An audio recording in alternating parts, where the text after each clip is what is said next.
శ్రీమహాగణాధిపతయే నమః.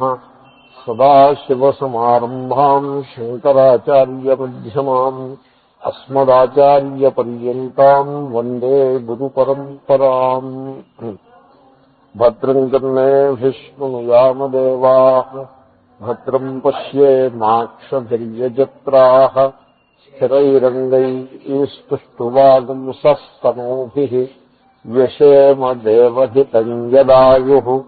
స్వస్తి న ఇంద్రో వృద్ధశ్రవాః స్వస్తి నః పూషా విశ్వవేదాః స్వస్తి నష్టాక్ష్యో అరిష్టనైః స్వస్తి నః దధాతు. ఓం శాంతి శాంతి శాంతి. ద్వాసుపర్ణా సయుజా సఖాయా సమానం వృక్షం పరిషస్వజాతే తయోరన్యః పిప్పలం స్వాద్వత్తి అనశ్నన్నన్యో అభిచాకశీతి. మనం అవతారికి చూస్తున్నాము. అథేదానీన్ తత్సహకారీని సత్యాది సాధనాన్ని వక్తవ్యాని తదర్థం ఉత్తరారంభ. అంటే పరావిద్య, దాని యొక్క విషయ వస్తువు, దానిని పొందే ఉపాయము అన్నీ చెప్పడం అయింది. అయితే ఇప్పుడు ఇంకా కేవలము సహకారి సాధనాలు మిగిలిపోయాయి. మౌలికమైన ఉపాయం, మార్గము, జ్ఞాన మార్గము, ధ్యాన యోగము, అధ్యాత్మ యోగము, అదే దాని పేరే అధ్యాత్మ యోగం అంటారు. సో ఓంకార ఉపాసన, ఇదంతా అంతా అయిపోయింది, కొత్తగా చెప్పాల్సిందేం లేదు. ఇంకా సహకారి సాధనాలు చెప్పాలి. అయితే సహకారి సాధనాలు చెప్పేప్పుడు కూడా ఒకసారి తత్వాన్ని మళ్ళీ గుర్తు చేసి, ఇదిగో ఇటువంటి తత్వాన్ని పొందటం కోసం ఈ సహకారి సాధనాలని మీరు అలవరుచుకోండి అని బోధించడం కోసం ఒకసారి తత్వాన్ని మళ్ళీ పోయటిక్ గా ఒక కావ్య శైలిలో మళ్ళీ శాస్త్రం నిరూపిస్తోంది. తర్వాత సహకారి సాధనములు అంటే వాల్యూస్ ఇన్ లైఫ్, అవే సహకారి సాధనాలు. అవి సాక్షాత్తుగా ఆత్మజ్ఞానానికి, మోక్షానికి డైరెక్ట్ గా పార్టిసిపేషన్ ఉండదు, but they help in gaining that path. So proper values ఉండాల్సి ఉంటుంది జీవితంలో. వాల్యూస్, సరైన విలువలని జీవితంలో నిలబెట్టుకోవడం చాలా కఠినమైన విషయం. అక్కడే మనిషి చాలా పొరపాటు చేస్తూ ఉంటాడు. అందుకోసం ఈ తత్వం ఇంత గొప్పది, దీనికోసం ఇటువంటి విలువల్ని నీవు జీవితంలో అలవర్చుకోవాల్సింది అని చెప్పడం కోసం ఈ ఉత్తరారంభ, ఈ ఉత్తర గ్రంథం ఆరంభింపబడింది. తర్వాత వాక్యం ప్రాధాన్యేన తత్వ నిర్ధారణంచ ప్రకారాంతరేణ క్రియతే అత్యంత దురవగాహ్యత్వాత్ కృతమపి. ఈ తత్వ నిర్ధారణము అంటే పరమార్థ తత్వము, the reality, the ultimate reality ఇట్టిది అనే విషయం ఇంతకుముందు చెప్పడం అయింది. అత్యంత కృతమపి ఇంతకుముందు చేశారు, ఇప్పుడు కొత్తగా చేస్తే అశబ్దం స్పర్శమ రూపం అవ్యయం అని ఒక మంత్రం కాదు, ఒక వ్యవస్థ కాదు, బోల్డంత ఎలాబొరేట్ గా ఈ తత్వ నిర్ధారణం చేశారు. ఆవిసన్నిహిత అని, హిరణ్మయే పరే కోశే ఇత్యాది విధంగా. కృతమపి చేసినా కూడా, చేయబడినదే అయినా అత్యంత దురవగాహ్యత్వాత, దానిలో అవగాహన అంటే మునక వేయటం.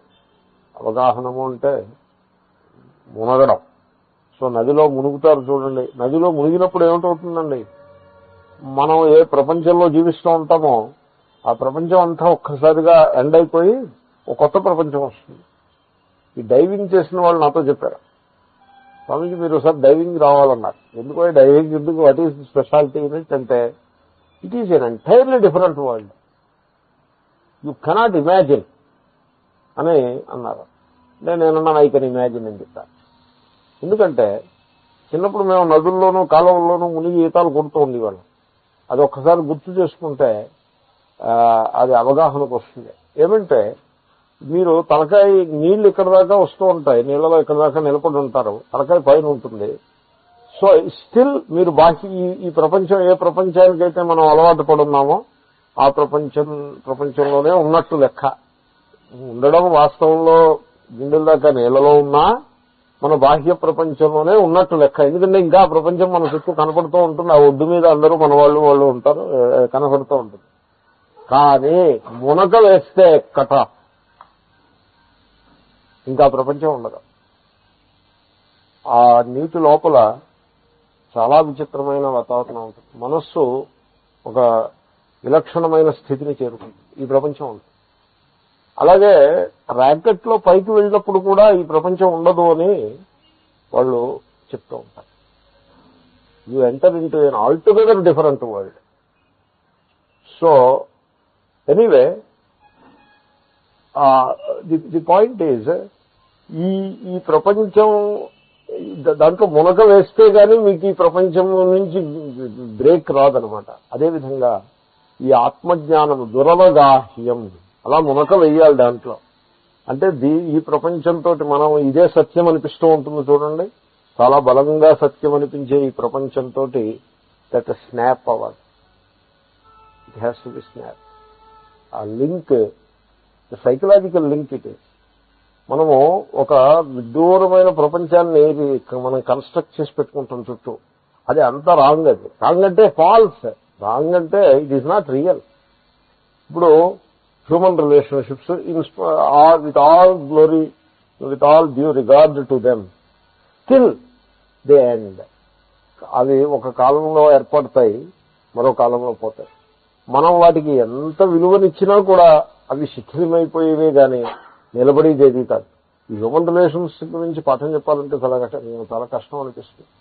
ఎందుకంటే ఓవైపునే అవి స్పష్టంగా అశాశ్వతంలో తెలుస్తూ ఉంటుంది, మరోవైపునే మనిషి వాటితోటే బతుకుతూ ఉంటాడు. ఇది ఎలాగంటే మనిషి తివాచి మీద నిలబడితే ఆ తివాచి కాళ్ళ నుంచి రగ్ ఈజ్ పుల్డ్ అవుట్ అంటారు చూడండి, అలా ఉంటుంది. పాఠం చెప్పడం అలా ఉంటుంది. So you are pulling away the rug from underneath the feet of the fellow. He will fall. But then that is the way the reality is. So ఎంత విడ్డూరంగా ఉంటుందంటే మనిషి అనుకుంటాడు నేను ఇల్లు కట్టుకున్నాను, 10 లక్షలు ఉంది, తర్వాత ఏదో ఇది చేశాను అది చేశాను అనుకుంటాడు. అనుకుని he thinks that is something very special and very real. But slowly కొంచెం ఓపిక జాగ్రత్తగా పరిశీలించినట్లయితే వాడు ఏదైతే ఒక వ్యవస్థ, ఒక సెటప్ నిర్మాణం చేసుకున్నాడో అది ప్రతి అంశంలోనూ అనిత్యము మిథ్య అని తెలుసుకోవటం అవసరం. అది it is so, it is like that. కాబట్టి ఈ ఇది ఇంత సత్యంగా మనకు అనిపిస్తున్నప్పుడు దీనిని సర్వాత్మన స్నాప్ చేసేసి, దీంతో లింక్ ని స్నాప్ చేసి ఆత్మనిష్ఠుడై ఉండటము అది చాలా కఠినమైన విషయం. అంచేతనే మనం మునక వేశామంటే, నదిలో మునక వేశారంటే మీరు ఎంతోసేపు అడుగున నీళ్లలో ఉండలేరు. అఫ్కోర్స్ గాలి లేకపోవడం అనే ఒక సమస్య ఉంది. ఒకవేళ ఆ సమస్య పరిష్కరించినా కూడా ఏముంది, ఒక సిలిండర్ ఏదో పెట్టి ఆ సమస్యకి పరిష్కారం చేసినా కూడా వాడు he cannot stay there for long. ఎందుకంటే వాడు అలవాటు పడ్డ ప్రపంచానికి దానికి సంబంధం ఉన్నది, ఎంటైర్లీ న్యూ వరల్డ్. సో అంచేతనే సిలిండర్ వేసుకుని లోపలికి వెళ్తాడు, ఆక్సిజన్ సిలిండర్ వేసుకుని లోపలికి వెళ్ళి వీలైనంత తొందరలో మళ్ళీ వెనక్కి వచ్చేస్తాడు. అలాగే ఆత్మనిష్ట దాంట్లో ప్రవేశించటం అంత కఠినమైన. ఇంకా వెనక్కి వస్తాడో వెనక్కి వెళ్తాడో మీరు ఎగ్జాంపుల్ ఉంటే జస్ట్ రిలేటివ్ పార్ట్ తీసుకోవాల్సి ఉంటుంది. ఎగ్జాంపుల్ ఎంటైర్ ఎగ్జాంపుల్ ని తీసుకోకూడదు. సో అత్యంత దురవగాహ్యత్వాత్, చాలా కఠినమైనది ఆ ఆత్మనిష్టలో ప్రవేశించటం, పూర్ణమైన వైరాగ్యంతో జీవించటం చాలా చాలా కఠినమైన విషయం. But at the same time అది చాలా తేలికైన విషయం కూడా. రండమ్మా, బాగున్నారా? రండి కూర్చోండి. కుర్చీలో కూర్చోవచ్చు, మీకు ఎలా సౌకర్యం అయితే అలా. కాబట్టి ఆత్మనిష్ట అన్నది చాలా కఠినమైన విషయం. దాంట్లో మునిగి దాంట్లో ఉండడం, ఈ బాహ్య ప్రపంచంతో చాలా అత్యల్పమైన సంబంధం పెట్టుకుని అలా విరక్తుడుగా ఉండడం అన్నది కఠినమైన విషయం. అత్యంత దురవగాహ్యమతి. ఎందుకు కఠినమైంది? చాలా తేలిక. ఇప్పుడు నైట్ టైము చారు మజ్జిగ అన్నం తినేసి హాయిగా విశ్రాంతి తీసుకోవడం అంత తేలిక ఇంకేముంటుందండి. కానీ ఆ పని చేయలేడు వీడు కారో స్కూటరో వేసుకుని మార్కెట్లోకి పోయి ఏదో హోటల్లో పడి ఇదో మనకి ఇక్కడ స్టార్ట్ అవుతుంది హోస్ అని నైస్ స్పైస్ అని ఒకటి రాబోతోంది. దాంట్లో పడి వాడు మీరు this is one thing which I could never reconcile. వాడు వచ్చి అడుగుతాడు ఏం కావాలి, ఏమున్నాయి, దోశ ఉంది, ఓకే ఓ దోశ ఒకటి తెచ్చిపెట్టు అంటే కాగితం మీద రాసుకుంటాడు, పెన్ను కాగితం మీద. వై నీటి దాని రికార్డు నయం. ఇంకా కంప్యూటర్ ఒకటి భుజాన్ని వేసుకొచ్చేది కాదు దాని కంప్యూటర్లో ఎంటర్ చేయడానికి. వాట్ ఫార్ వీ నీడ్ ఈ పెన్ను కాగితం, వై వీ నీడ్ అలా కాదండి, he needs it. Come on, I want dosa, go and bring it. It is as simple as that. వాడు కేర్ఫుల్ గా కాగితం మీద రాసుకుంటాడు.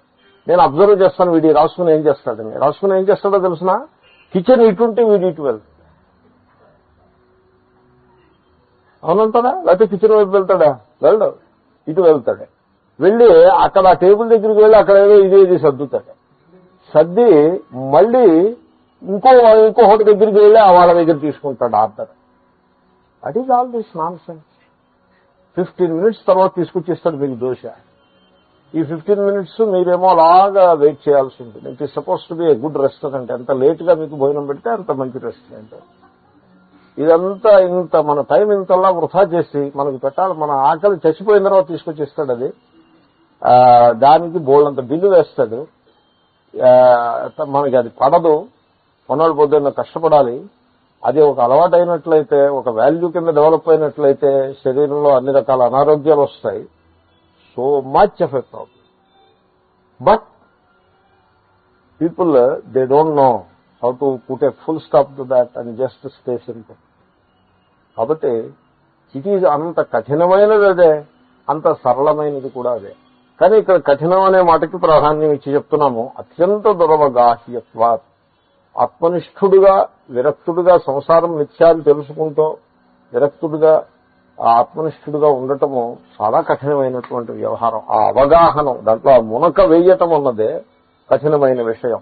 అందుకోసమే కృతమపి తత్వ నిర్ధారణం కృతమపి ఈ ఆత్మస్వరూపం ఇట్టిది అనే నిర్ధారణ అంటే అసర్ట్ అయినది. ఇది మీద ఖచ్చితంగా ఒక నిరూపించే ప్రయత్నము చేశారు ఇంతకు ముందు. చేసినా కూడా మళ్ళీ ప్రకారాంతరేణ క్రియతే, ప్రాధాన్యమైన క్రియమా కృతం. ప్రధానంగా అదే పనిగా పెట్టుకుని మొత్తం 2 ముండకములు 4 ఖండల్లో అదే పని చేసిన మళ్ళీ ఇప్పుడు ప్రకారాంతరేణ మరో పద్ధతిలో అదే పని చేస్తోంది శృతి. మరో పద్ధతి అంటే కావ్య శైలిలో చేస్తోంది. అంచేతనే ఎత్ర ప్రదర్శ్యా విషయా పురాతనా ఎత్ర ప్రకారోభినవ ప్రదర్శనే అని. ఈ ప్రదర్శనం అంటే షో. ఈ షో ఒకటి ఉంది. ఈ షోలో ప్రదర్శించబడే విషయములు పురాతనా, ప్రాచీనమైనవే, కొత్తవేం కావు. కానీ ఎత్ర ప్రకారోభినవ ప్రదర్శనే, ఆ ప్రాచీనమైన విషయాలనే ప్రదర్శించేప్పుడు అవలంబించేటువంటి ప్రకారము అంటే పద్ధతి చాలా అభినవ, కొంగొత్తది, చాలా కొత్త పద్ధతిలో పాత విషయాన్ని ప్రతిపాదన చేస్తాను. అంటే old wine in a new bottle అనేదో ఒక సామెత ఒకటి ఉంది, సంథింగ్ లైక్ దాట్. కాబట్టి ప్రదర్శితమైనటువంటి విషయమైన ప్రకారాంతరంగా చాలా అందమైన ప్రకారం అంటే మెథడ్. ఎలాగా వాసుపర్ణ 2 పక్షులని చాలా అందమైనటువంటి ప్రక్రియ, ఒక మోడల్. ఎంత బంగారం లాంటి మోడల్ అంటే 2 పక్షుల మోడల్ ఇది. It was such a beautiful model. So much so నేను ఎప్పుడూ ఆర్ట్ అటువంటి వాటికి జోలికి పోయి సందర్భం తక్కువ, నాకు అటువంటి ఇంట్రెస్ట్ తక్కువ, చాలా ఖరీదైన వ్యవహారం. But still I have seen ఒక ట్రీ 2 పక్షులు చూశాను అక్కడ, ఒక ఆర్ట్ చూసిన వెంటనే immediately I was tempted. I asked what is it's cost. $65. Okay, I purchased it. నేను జనరల్గా అంతంత అమౌంట్స్ పెట్టి ఆర్ట్ ఫార్మ్స్ నేను ఎప్పుడు కొన్నాను. పర్చేస్ చేసి I gifted it to a friend. ఎందుకు పర్చేస్ చేశానంటే వాసుపర్ణ సయుజ సఖాయ, ఒక చెట్టు 2 పక్షులు, అది ఆర్ట్.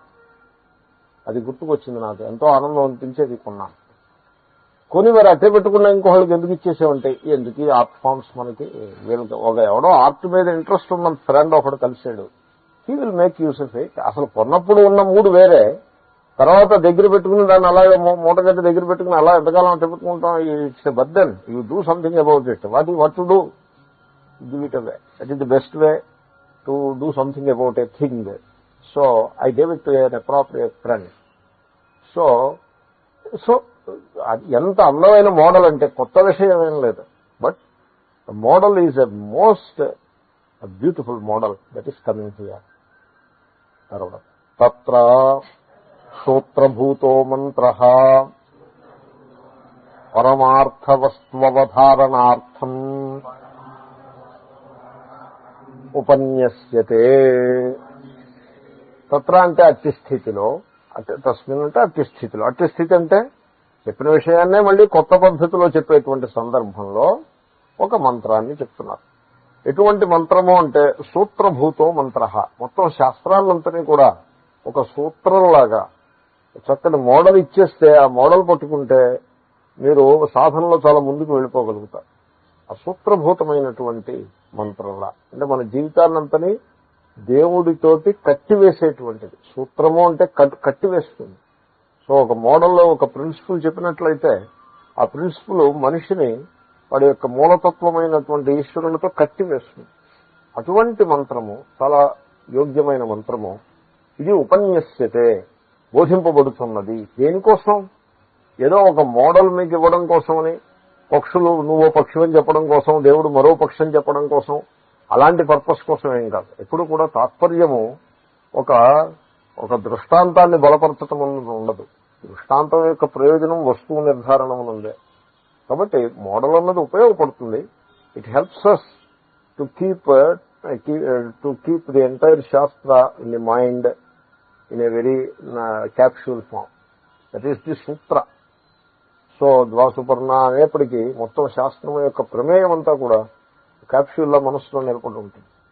అందుకోసమని ఈ మంత్రాన్ని సో పరమార్థ వస్తు అవధారణార్థం, this is the reality of life, మనిషి యొక్క జీవితం యొక్క మూలతత్వం ఇది సుమా అని ఎప్పటికప్పటికీ ఆ పరమార్థ తత్వాన్ని నిశ్చయం చేసుకోవడం కోసం, తనలో తాను నిశ్చయం చేసుకోవడం కోసం ఈ సూత్రము, మూల సూత్రం ఉపయోగపడుతుంది. అందుకోసం ఇది ఉపన్యసింపబడుతోంది. ఇది అవతారిక. ఇంతవరకు ఇంకా ఇప్పుడు మంత్రం ఏమిటంటే ద్వాసుపర్ణ. ద్వా అంటే రెండు. సంస్కృతంలో ద్వౌ అని ఉంటుంది, కానీ వైదిక ప్రయోగం ద్వా. సుపర్ణ అంటే అందమైన పక్షులు. పర్ణం అంటే రెక్క, మంచి రెక్కలు కలది సుపర్ణ. సో సుపర్ణ అంటే సుపర్ణౌ అంటే మళ్ళీ ద్వివచనమే, రెండు అందమైన పక్షులు. సో సయుజ, సో కలిసి ఉంటాయి. అసలు యుజ్ అంటేనే కలిసి ఉండడం, సా అంటేనే కలిసి ఉండడం. సయుజ అంటే నిత్యము కలిసి ఉంటాయి ఈ రెండు పక్షులు. ఈ రెండు పక్షులు మరి వేరేం కాదు, జీవుడు ఈశ్వరుడు, భక్తుడు దేవుడు. భక్తుడికి దేవుడికి ఉండే రిలేషన్షిప్ని బోధించేటువంటి మంత్రం. సాధకులకి చాలా ముఖ్యమైన మంత్రం కదా. సో జీవునికి ఈశ్వరునికి అంతటి విడదీయరాని సంబంధం ఉన్నది. సయుజ ఇప్పుడు కలిసి ఉంటాయి, నిత్యయుక్తములు, నిత్యము కలిసి ఉంటాయి. ఎలాగండి జీవుడు ఈశ్వరుడు నిత్యయుక్తములు ఎలా అవుతారు? ఇప్పుడు ఈశ్వరుడు ఎక్కడున్నాడు, ఎంత దూరంలో ఉన్నాడని మీరు అడిగితే కొంతమంది ఉన్నారు ఎంత దూరంలో ఉన్న వాళ్ళు దూరం కూడా చెప్తారు. నిజంగా ఇప్పుడు కొంతమంది ఆచార్యులు ఉన్నారు, వాళ్ళు ఏదో పురాణాల్లో ఏవో శ్లోకాలతో సహా మీకు ప్రమాణాలతో సహా ఏమని చెప్తారంటే ఇక్కడ విష్ణువే దేవుడు. ఇంకా ఎవరో కొంతమంది ఉన్నారు శివాదుడు, వాళ్ళు దేవుళ్ళు కాదు. ఓకే, విష్ణువు తీసుకోండి, విష్ణువు బదులు మీరు శివుని కూడా తీసుకోవచ్చు. ఏదో విష్ణువు అని అంటున్నాం అంతేగాని ఇక్కడ ఆంధ్రాలో పాఠం చెప్తున్నాం కాబట్టి విష్ణువు అంటున్నాం. ఇదే కర్ణాటకలో పాఠం చెప్తే శివుడు అనాల్సి ఉంటుంది, ఎందుకంటే అక్కడ కొంత లింగాయత్ వ్యవహారం ఎక్కువ కనుక. Something like that, nothing more than that. So విష్ణువు దేవుడు. విష్ణువు ఎక్కడుంటాడు? విష్ణు లోకంలో ఉంటాడు. విష్ణులోకం ఎక్కడుంటుంది? 10 కోట్ల యోజనముల దూరంలో ఉంటుంది, బ్రహ్మలోకం పైన. ఓ ఇట్ ఓకే. బ్రహ్మలోకం ఎక్కడుంటుంది? సూర్యమండలానికి 10 కోట్ల యోజనముల పైన ఉంటుంది. ఓకే, సూర్యమండలం ఎంత దూరంలో ఉంటుంది? 10 కోట్ల యోజనముల దూరంలో భూలోకం నుంచి సూర్యమండలం ఉంటుంది. ఇప్పుడు ఎంత దూరంలో ఉందన్నమాట విష్ణులోకం? 30 కోట్ల యోజనముల దూరంలో ఉంది. యోజనం అంటే ఎంతని మీరు అడగద్దు. యోజనం అని ఏదో ఒక ఆయన యోజనం అంటే మైళ్ళు అని చెప్తున్నారు. మైళ్ళ వాల్మీకి మహర్షి శ్రీలంక 100 మైళ్ళ దూరంలో ఉందని రాశాడు అని అన్నారు ఒక ఆయన. అంటే నేనన్నా అలా ఎక్కడ రాశాడంటే అలా ఏం రాసినట్లేదే, మీరు అలా ఎందుకు చెప్తున్నారు? విని వాళ్ళు మిస్లీడ్ అయ్యే ప్రమాదం ఉంది. అథెంటిక్ గా ఉండాలి. ఏదైనా మాట చెప్తే అవును రాశారండి, శతయోజనం అని రాశారు, మైలం రాయలేదే. ఈ యోజనం ఎంత అన్నది ఇంతవరకు అకాడమిక్ స్కాలర్స్ సెటిల్ చేయలేకపోయారు. ఏం చేస్తారు ఇప్పుడు? ఒకసారి మా నాన్నగారు నాతో అన్నారు, ఈ యోజన ఎంతో తెలియలేదురా అబ్బాయి, నీకు ఏమైనా ఐడియా వచ్చింది ఆయన అడిగారు. అంటే నాకు రాలేదు, నేను కూడా దాని గురించి అంతలా పరిశీలన చేయలేదు. అంటే అప్పుడు మరి ఎలాగరా ఈ లంకకిను భూమికి మన రామేశ్వరానికి దూరం మాట ఏమిటండి? అంటే అప్పుడే ఆయన రామేశ్వరం వెళ్ళొచ్చారు, అప్పుడు ప్రసంగం ఇది. అంటే నేను చెప్పాను, నువ్వు దాని గురించి ఏం చింత చేయకుండా మీరు, ఎందుకంటే వాల్మీకి కాలం నాడు లంక ఇప్పుడు అక్కడే ఉండక్కర్లేదు. అంటే అదేలాగంటే అదంతేది. ఒకప్పుడు మన భారతదేశం ఆఫ్రికా ఖండాన్ని ఆనుకుని ఉండేది, ఇప్పుడు కొంచెం దూరం అయింది. అంటే సముద్రంలో ఈ భూభాగాలు ఇందులో కొంచెం కొంచెం కదులుతాయా ఏమిట్రా అని అడిగారు. అవునని చెప్పాను. That is what it is. Continental drift అని అది అలా కదులుతాయి, ఇప్పుడు కూడా కదులుతూ ఉన్నాయి నిజంగా. సో దెన్ ఇప్పుడు యోజన గురించి మనం తెలుసుకోవాల్సిన అవసరం లేదు. ఎందుకు తెలుసుకోవడం? ఎందుకంటే ఇన్ని కాంట్రవర్సీస్గా ఉన్నప్పుడు అప్పుడున్న దూరం ఇప్పుడు ఎలాగూ లేదు, అది మారిపోతూనే ఉంది. వాల్మీకి మహర్షి ఉన్న యోజనములు అని చెప్పాడు. But be happy with it, leave it there, don't try to explain it further. నువ్వు యోజన అంటే 8 మైళ్ళని ఒకళ్ళు అన్నారు, 2 మైళ్ళని ఒకళ్ళు అన్నారు, 0.6 మైల్స్ అని ఇంకొకళ్ళు అన్నారు. What is that? ఇప్పుడు ఉన్నది ఏ లెక్కకి ఇప్పుడు ఉన్నది కుదరదు. కాబట్టి సో దేవుడు ఇప్పుడు ఎంత దూరంలో ఉన్నాడనమాట? 30 కోట్ల యోజనముల దూరంలో ఉన్నాడు. సో అంత దూరంలో ఉన్నాడు. మరి అంత దూరంలో ఉన్న దేవుడు అంత దూరంలో ఉన్నాడంటే మరి ఇక్కడ ఏం చెప్తున్నారు? సయుజ, నిత్యయుక్తుడు. దేవుణ్ణి ఈశ్వరుణ్ణి జీవుడి నుంచి విడదీయడం కుదరదు అసలు. నిత్యయుక్తుడు ఏమిటండి? అంత విడదీయరాని సంబంధం ఏమిటండి అంటే జీవస్య పరమార్థం రూపం ఈశ్వర ఏవా, అదే నిత్యయుక్తత్వం అంటే. ఇప్పుడు బంగారానికి నెక్లెస్కి ఎంత దూరం ఉంది? తెలియని వాడికి ఎంతైనా దూరం ఉంది, అజ్ఞానికి. తెలుసున్న వాడికి ఎంత దూరం ఉంది? ఒక బంగారపు షాప్ ఒక ఆయన యజమాని ఒక ఆయన ఉన్నాడు. ఆయన వాళ్ళ అబ్బాయిని పిలిచి, ఎక్కడో మార్కెట్లో ఏదో పని మీద ఉంది, వాళ్ళ అబ్బాయిని పిలిచి, రే నువ్వు షాప్కు వెళ్ళి ఒక 10 తులాలు బంగారం తీసుకురారా అని పురమాయించాడు. ఈ యంగ్ మ్యాన్ పరిగెత్తుకుని షాప్కి వెళ్ళాడు. వెళ్ళి గోడ కుట్టిన బంతిలాగా మళ్ళీ వాపసు వచ్చాడు 15 గంటలో. వచ్చి ఉత్తి చేతులతో వచ్చాడు. ఎరా ఏమైందిరా, నేను 10 తులాలు బంగారం తెమ్మన్నాను, తెచ్చావా అని అడిగితే, నాన్నగారు బంగారం ఏమీ లేదు షాప్లో చెప్పాడు. లేదు? అయ్యో బాబా, షాప్ ఎవరో కొల్లగొట్టేశారేమో అని వీడు పరుగు నా షాప్ దగ్గరికి వెళ్తే అంతా మామూలుగానే ఉంది. ఎరా బంగారం ఏం లేదని చెప్పేమంటే, అవును ఇది మీరు బంగారం ఏదో చూపించండి నాకు. ఇది ఏమిట్రా, ఇది నక్కులు వస్తుంది. అదేమిటి? అవేమో కంకణాలు. అయితే బంగారం నీకు ఎక్కడా కనపడలేదు. మనం అంత తెలివితేటలు గలవాళ్ళమే. నేను చెప్పిన కథ, ఆ కథలో వాడు ఉన్నాడే యంగ్ మ్యాన్, వాడి స్థితికి మన స్థితి వాడి స్థితి కంటే పెద్ద గొప్ప స్థితి ఏం కాదు. కాబట్టి మనం ఈశ్వరుడి గురించి వెతుకుతూనే ఉంటాం.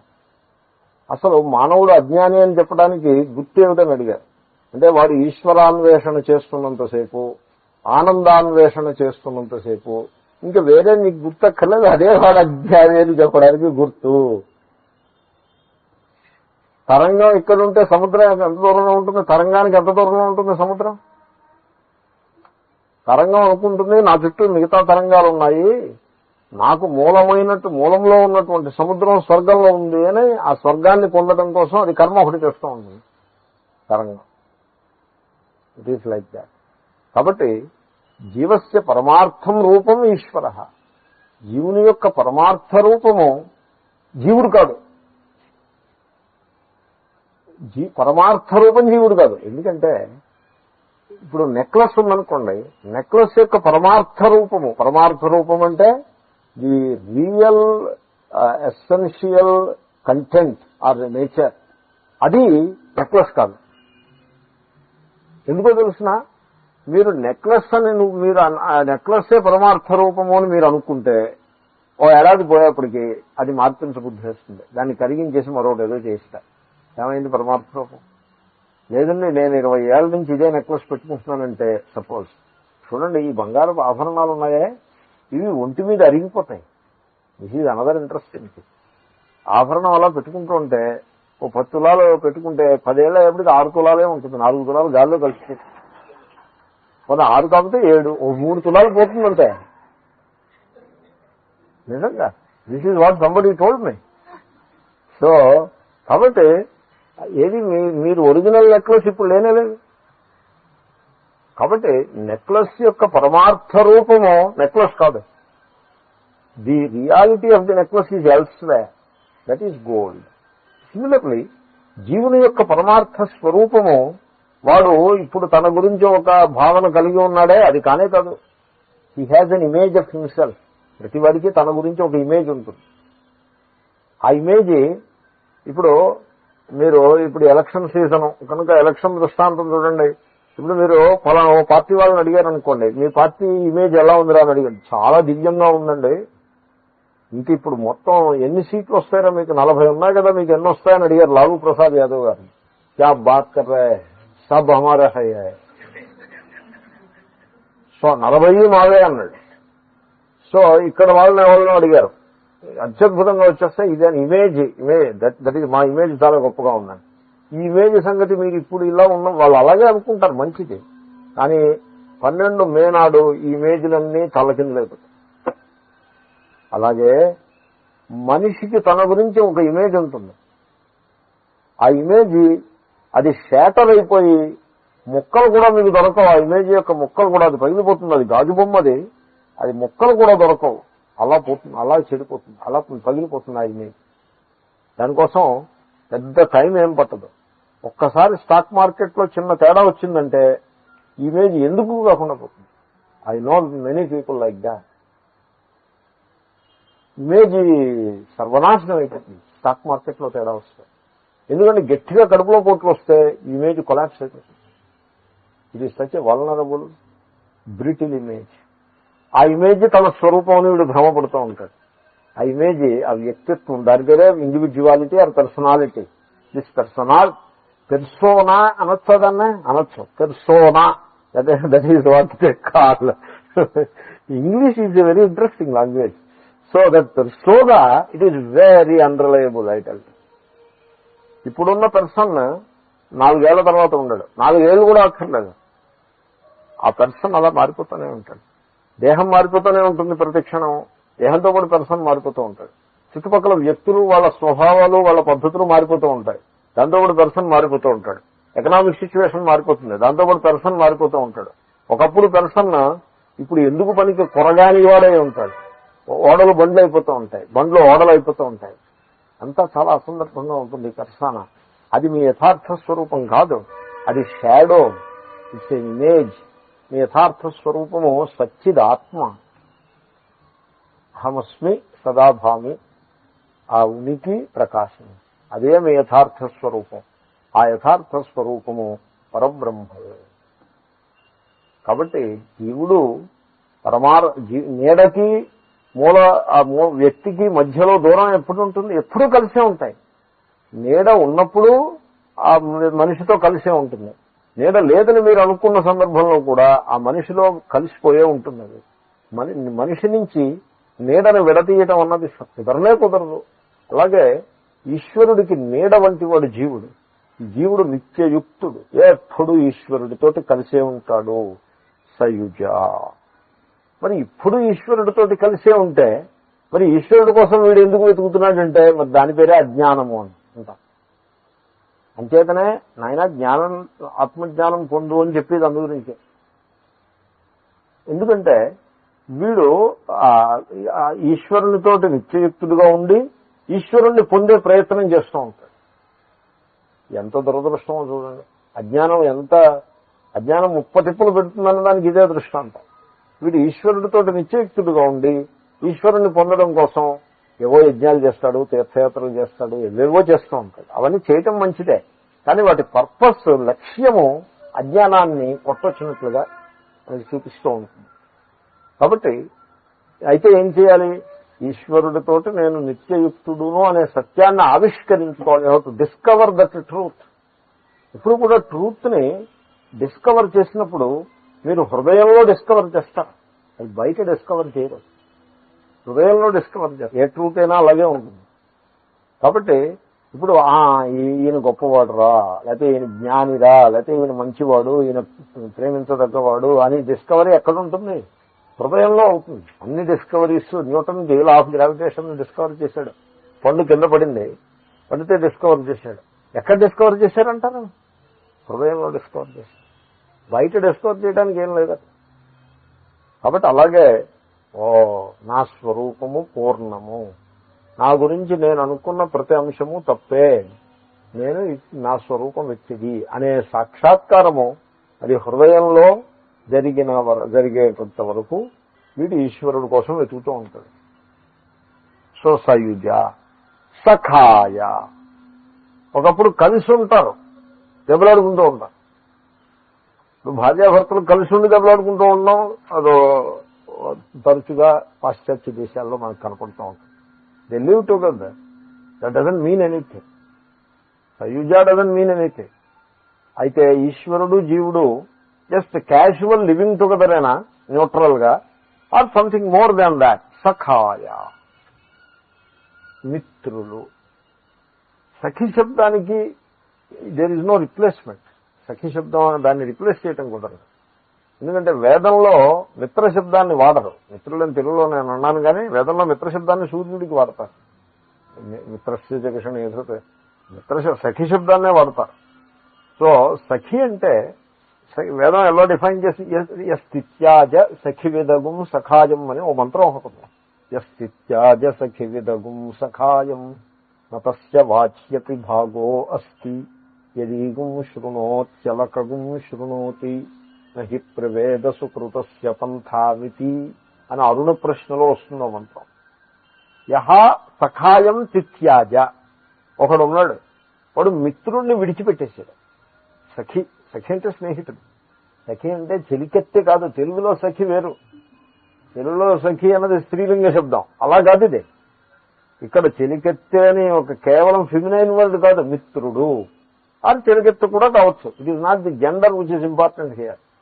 సో మిత్రుణ్ణి, సఖి శబ్దం ఎలా ఉంటుంది? సఖి శబ్దం సంస్కృతంలో శబ్దం అంటే ఇకారాంత పుంలింగ సఖి శబ్ద. ఈ ఇకారాంతం స్నేహితుడు. సఖా సఖాయౌ సఖాయ. ఇగో ఈ సఖాయవే ఇక్కడ సఖాయ అయింది. సో ఈ సఖి ఉన్నాడే, సఖి అంటే ఎవడో తెలుసునండి? సఖి విత్ సఖి, సఖా సఖి విదగుం సఖాయం. అంటే మిత్రుడు అంటే ఇద్దరు ఉంటారు. It's relative term. ఫాదర్ అంటే అబ్సల్యూట్లీ సింగిల్ ఫెలోని ఫాదర్ అనరు, ఇంకొకడు ఉండాలి పక్కన, ఒక కొడుకో ఎవడో. సో అలాగే వీడు మిత్రుడు అంటే వీడికి ఇంకొకడు తోడు ఉంటాడు. ఆ ఇంకొకడు ఉన్నాడే, ఇంకో మిత్రుడు, వాడి యొక్క మంచి చెడ్డల్ని చక్కగా అర్థం చేసుకునేవాడు అని అర్థం. సఖి విత్ సఖా, మిత్రుడిని తెలిసిన మిత్రుడు. అంటే మిత్రుడు యొక్క క్షేమాన్ని తెలుసుకునే మిత్రుడు. మిత్రుడు ఎవరో తెలుసునండి? మన క్షేమాన్ని కోరివాడు మిత్రుడు, హితాన్ని కోరివాడు మిత్రుడు. ఇప్పుడు సాయంకాలం పూట ఇంటి దగ్గర కూర్చుని ఏదో భార్య బిడ్డలతో విశ్రాంతిగా ఉన్నాడు అనుకోండి, లోపల ఫ్రెండ్ ఒకడు వస్తాడు, స్కూటర్ మీద ఒక ఫ్రెండ్ ఒకడు వస్తాడు, ఇదే పిలుస్తాడు. పిలిచి ఎలా చూస్తాడంటే, ఏమిట్రా వీడి జీవితం, వీడు మనిషేనా, ఇల్లు విడిచిపెట్టి ఇంకా సాయంకాలం పూట ఇంట్లో కూర్చుంటాడా, భార్య ముందు కూర్చుంటాడా, పిల్లల ముందును, ఏమి చేతగాని వాడు వీడు అన్నట్టుగా చూస్తాడు. సరే వాడు బిక్కు బిక్కుమంటూ వీటిలోకి వస్తాడు. వస్తే ఇంకా ఇంటి దగ్గర ఉన్న పద క్లబ్కు పోదామని కూర్చొని లాక్కుపోతాడు. వీడు పాపం దోలాయమాన స్థితిలో ఉంటాడు. ఇటు మిత్రుడి ముందు తన అయోగ్యుడిగా చిత్రింపబడటం ఇష్టం ఉండదు. అట్ ది సేమ్ టైం భార్య ఇష్టపడదు, భార్యతో కలిసి సరదాగా ఒక ఈవినింగ్ స్పెండ్ చేసేటువంటి అవకాశం విడిచిపెడితే she may not like it అని అదో ఫీలింగ్. ఈ రెండు దోలాయమానంలో ఉంటాడు. వీడు ఏం చేస్తాడంటే వాట్ నాన్ సెన్స్ టాకింగ్ కమాన్ అని వీడిని తీసుకెళ్తాడు. వాడు ఫ్రెండ్ అని పేరు వాడికి. వాడు ఫ్రెండ్ ఎలా అవుతాడు? నన్ను అడిగితే వాడు ఎనిమియే కానీ ఫ్రెండ్ ఎలా అవుతాడు? వాడు అహితం చేసి వాడు ఫ్రెండ్ ఎలా అవుతాడండి? సో ఫ్రెండ్ వేషంలో ఉన్న ఎనిమి. సఖివిత్ అంటే హితమును చేకూర్చువాడు సఖివిత్. కాబట్టి ఆ హితమును చేకూర్చే సఖి అక్కడ ఈశ్వరుని అలాగ వర్ణించింది శృతి. స్థిత్యాజ సఖి విదగం సఖాయ. ఈశ్వరుడు ఎంత హితాన్ని మనకి చేస్తున్నాడు. ఈశ్వరుణ్ణి ఆ మిత్రుడిగా వర్ణించారు, సఖిగా వర్ణించారు. గీతలో కూడా శ్రీకృష్ణుడు అంటాడు, సుహృదం సర్వభూతానాం సర్వలోక మహేశ్వరం అని ఏదో ఉంది ఇంకా. సో సుహృదం సర్వభూతానాం, సకల ప్రాణులకు మిత్రుడు, హితకారి, హితచింతకుడైన మిత్రుడు ఈశ్వరుడు. ఎందుకంటే ఈశ్వరుడు హితకారి కనుకనే గుండె ఎలా చక్కగా కొట్టుకుంటోంది, రక్త ప్రసారం చక్కగా ఉంది. ఆరోగ్యం మహాభాగ్యం అండి కదా. మహాభాగ్యమైన ఆరోగ్యం ఎవరిచ్చారు? ఈ మహాభాగ్యాన్ని ఈశ్వరుడు ఇచ్చారు. కాబట్టి ఈశ్వరుడిని మించిన హితకారి మరొకడు లేడు. ఈశ్వరుడే పరమ హితకారి. మిగతా వాళ్ళందరూ కూడా సెకండ్ రేట్ హితకారులే. మొట్టమొదటి చెప్పాలంటే ఈశ్వరుడే చెప్పాలి. కాబట్టి ఈశ్వరుడు మన కంటికి కనబడకుండగానే మనకి పరమహితాన్ని చేకూర్చుకున్నాడు. అటువంటి సఖిని ఎవడైతే విడిచిపెట్టేశాడో, విడిచిపెట్టేయడం అంటే పెడముఖం పెట్టడం అంటే పరాంగుముఖుడై ఉండుట, ఈశ్వరుని గురించి పట్టించుకోకుండా, భక్తి లేకుండా, ఆ ఈశ్వర స్వరూపాన్ని తెలుసుకోవాలనేటువంటి ఉత్సాహం లేకుండా సాంసారికమైనటువంటి విషయాల్లో పడి ఉండడం. అలా ఎవడైతే దాన్ని విడిచిపెట్టేయడం అంటే మీరు రియల్ గా విడిచిపెట్టలేరు, ఇంతోనే ఉంటాడు ఈశ్వరుడు. కానీ మీరు పరాంగుముఖం పెడముఖం పెడతారు, దాన్ని విడిచిపెట్టడం అంటారు. అలా ఎవడైతే విడిచిపెడతాడో నహి నతస్య వాచ్యపి భాగో అస్తి, వాడికి ఆ విధంగా ఈశ్వరుణ్ణి విడిచిపెట్టిన వానికి వాక్కునందు భాగము లేదు. భాగము అంటే వాట. వాక్కు అంటే వేదవాక్కు, ఈ వేద జ్ఞానం, దీనిలో వాడికి వాటా లేదు. ఈ వాటా అందరూ తీసుకోవచ్చు. దీనికి ఫలానా వంశంలో పుట్టాలి అలాగంటే ఇబ్బంది ఏం లేదు. శ్రద్ధాభక్తులు ఉంటే ఈ వాటాను సంపాదించవచ్చు. అందరికీ వాటా ఉంది, ఎందుకంటే అందరూ ఈశ్వరుని సంతానమే కనుక ఈశ్వరుని యొక్క సంపద, జ్ఞానరూపమైన సంపదలో అందరికీ వాటా ఉంది. కానీ వీడు ఈశ్వరునికి పెడముఖం పెట్టాడు కనుక వీడికి వాటా లేదు. నతస్య వాచ్యపి భాగో అస్తి. యదీగుం శృణోతి అలకగుం శృణోతి. ఇప్పుడు వీడు ఈ వాక్కుని విడిచిపెట్టేసి, ఈ వాక్కులో వీడికి వాటా లేకపోతేనే నష్టమే వచ్చింది. సంసారంలో అనేక విషయములు ఉన్నాయి, వాటిని వింటాడు, శ్రవణంకి ఇంకోటి ఏవేవో వింటున్నాడు కదా అంటే అవన్నీ విన్నా వినకపోయినా ఒకటే. యదీగుం శృణోతి, whatever he listens to or whatever he knows by listening to other things in the world, అలకగుం శృణోతి, అదంతా మిథ్యయే. అలకం అంటే అసత్యం, మిథ్యాన్. కాబట్టి మీరు ఆ సత్య వస్తువును తెలుసుకోకుండా ప్రాప్తా విద్యా రాజమాన్యా తతస్థిం ఏన స్వాత్మ నైవ సాక్షాత్కృతో భూత్. మీరు వినే ఉంటారు అనాత్మశ్రీ విగ్రహణం అని శంకరాచార్యులు ఒక చిన్న ప్రకరణం. ప్రాప్తా విద్య రాజమాన్య, వీడు ఓ విద్యను సంపాదించాడు, ఏదో అవధానము లేకపోతే మరొకటో విద్యను సంపాదించాడు. రాజమాన్య, ఆ లోకల్ గవర్నమెంట్ ఆ విద్యకు మెచ్చి దానికేమో ఒక పెద్ద బిరుదు, ధనము, కంకణాలు వేశారు. తతస్థ్యం అంటే ఇస్తే క్యా హువా, ఏం లాభం? ఏమంటే ఏం లాభం ఏమిటండి? రాజుగారు మన్నించి బిరుదం ఇచ్చారు, శాల్వా ఇచ్చారు, ధనం ఇచ్చారు, కంకణం ఇచ్చారు, ఏం లాభం అంటే? అరే ఏన స్వాత్మానైవ సాక్షాత్కృతో భూత్, వాడు ఆత్మస్వరూపాన్ని తెలుసుకోలేకపోయాడు. ఈ రాజమాన్యమైన విద్యని పొంది వాడు సాధించింది పుళక్కి ఏమీ లేదు. ఈ రాజమాన్యత, రాజే స్థిరం కాదు, రాజమాన్యత ఇంక స్థిరం ఏంటండి? రాజే స్థిరం కాదు. కాబట్టి ఆత్మస్వరూపాన్ని తెలుసుకోకుండా మీరు ఎన్ని విద్యలు సంపాదించినా కూడా యదీగుం శృణోతి అలకగుం శృణోతి. అలకం అంటే మిథ్య. నహి ప్రవేద సుకృతస్య పంథాం ఇది. సో ఆ మోక్ష మార్గము వీడికి తెలియదు అని ఈ విధంగా సో ఈశ్వరుణ్ణి సఖిగా వర్ణించారు. అనుంగు మిత్రుడు ఈశ్వరుడు అంటే అనుంగు మిత్రుడు. శ్రీకృష్ణుడు కూడా అర్జునునితో భక్తోసిమే సఖాచేతి రహస్యం హేతదుత్తమం అని 4వ అధ్యాయంలో ఉంటాడు. నువ్వు నాకు భక్తుడవు మిత్రుడవు కూడా. అంచేతనే ఇది రహస్యం, చాలా ఉత్తమమైన రహస్యం. ఉపనిషత్ జ్ఞానం, రహస్య శబ్దానికి ఉపనిషత్ అని అర్థం ఉంది. ఆ ఉపనిషత్ జ్ఞానాన్ని, సర్వోత్తమమైన దాన్ని నీకు అందజేస్తున్నా, భక్తుడు మిత్రుడు కనుక నీకు చెప్తున్నా అని అంటాడు. కాబట్టి ఈశ్వరుడు జీవునకు పరమ మిత్రుడు, అనుంగు మిత్రుడు. ఈ సత్యాన్ని గుర్తించాలి. సో ఆ ఈశ్వరుణ్ణి అది స్నేహభావంతో, ప్రేమభావంతో ఆరాధించాలి కానీ భయంతో ఆరాధించరాదు. ఈశ్వరుడు పరమహితకారిగా మన హృదయంలో నిత్యము నిలిచి ఉన్నాడు. సఖా జీవేశ్వరులు ఎప్పుడు కలిసే ఉంటుంది. జీవేశ్వరులు కేవల ఈశ్వర సంబంధం లేని జీవుడు గాని, జీవ సంబంధం లేని ఈశ్వరుణ్ణి గాని ఊహించుట కూడా కుదరదు. అందు గురించి సఖాయం.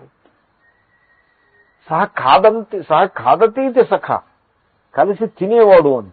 ఇక్కడ అదే రాబోతోంది, కలిసి తినడం వస్తుంది ఇక్కడ. అయితే ఈశ్వరుడు తినడం, వీడే తింటాడు. సో ఎనీవే, సయుజ సఖాయ, ఈశ్వరుడు భక్తుడు. So these are always together. సతి జీవత్వే ఈశ్వరత్వం స్యాత్, సతి ఈశ్వరత్వే జీవత్వం స్యాత్ అని. ఈశ్వరత్వం ఉంటే జీవత్వం ఉంటుంది, జీవత్వం ఉంటే ఈశ్వరత్వం ఉంటుంది. లైక్ రాజా అండ్ ప్రజ.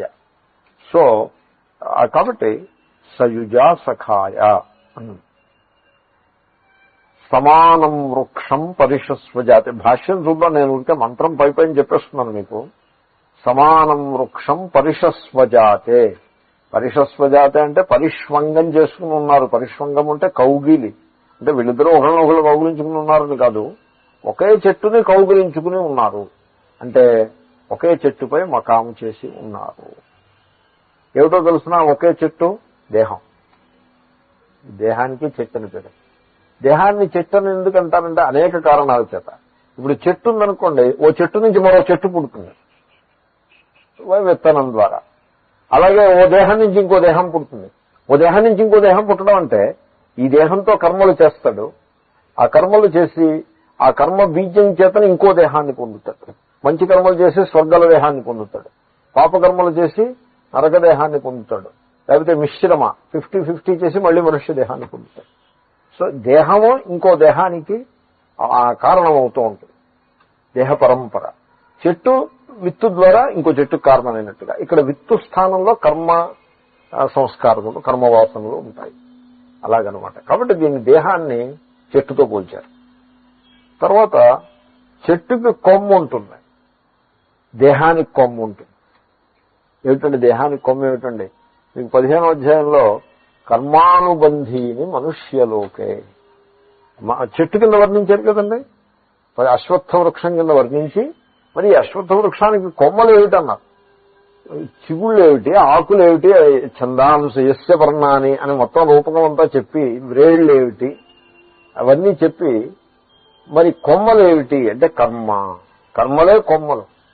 దేహానికి దేహం నుంచి చెట్టు నుంచి కొమ్మలు పుడతాయి, అలాగే దేహం నుంచి కర్మలు పుడతాయి. కొమ్మ కర్మ కొంచెం మీరు ఆ పదాలని don't get confuse between the two. They have no relation, ఇదే రూపకమే, దృష్టాంతమే. సో దేహం చెట్టు నుంచి కొమ్మలు పుట్టినట్టుగా దేహం నుంచి కర్మలు పుడతాయి. తర్వాత కొమ్మ నుంచి కొమ్మ పుడుతుంది, అలాగే కర్మ నుంచి కర్మ పుడుతుంది. ఓ కర్మ చేశారంటే ఆ ఒక కర్మ చేయకుండా చేతులు కట్టు కూర్చున్నారా మీరు కృతార్థులు. ఒక కర్మ చేశారంటే అయిపోయిందంటే ఫస్ట్ దయా. ఇంకా కర్మ మీద కర్మ చేస్తూ ఉంటాడు. మీరు పెళ్లి చేసుకుంటాడు ఇంకా చూసుకోండి, కొన్ని వెళ్ళి కాబట్టి మరొకటి ఒక కర్మ చేస్తాడు, ఇంకా ఆ ఒక కర్మ నుంచి అలాగా చేస్తూనే ఉంటాడు. ఇంకా అది అనంతంగా నడుస్తూ ఉంటుంది.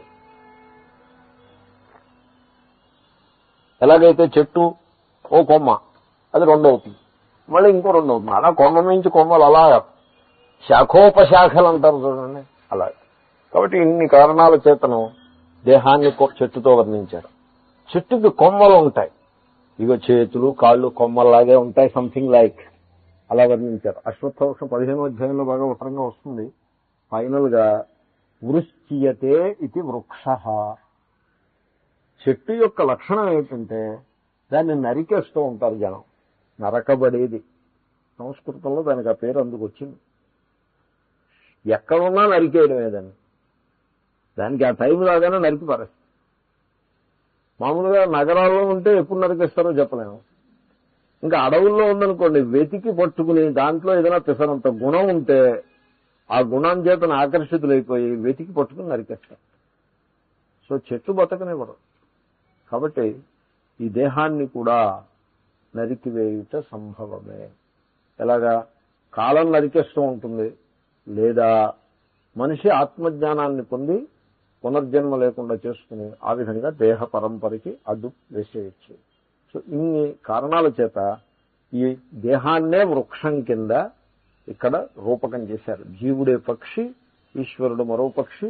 ఈ రెండు పక్షులు ఒకే చెట్టులో ఉన్నాయంటే ఇదే చెట్టు. అది రెండు చెట్లేం కావు, ఈ చెట్టే. అంటే హృదయంలో ఈశ్వరుడు ఉన్నాడని మనకి తెలుసు కదా. సో సమానం వృక్షం పరిషస్వజాతే. ఇంక ఈ అదనం అంటే భోజనం సంగతి ఆ సెకండ్ హాఫ్ రేపు చెప్తాను. భాష్యం చూద్దాం కొంచెం ప్రోగ్రెస్ చేసి.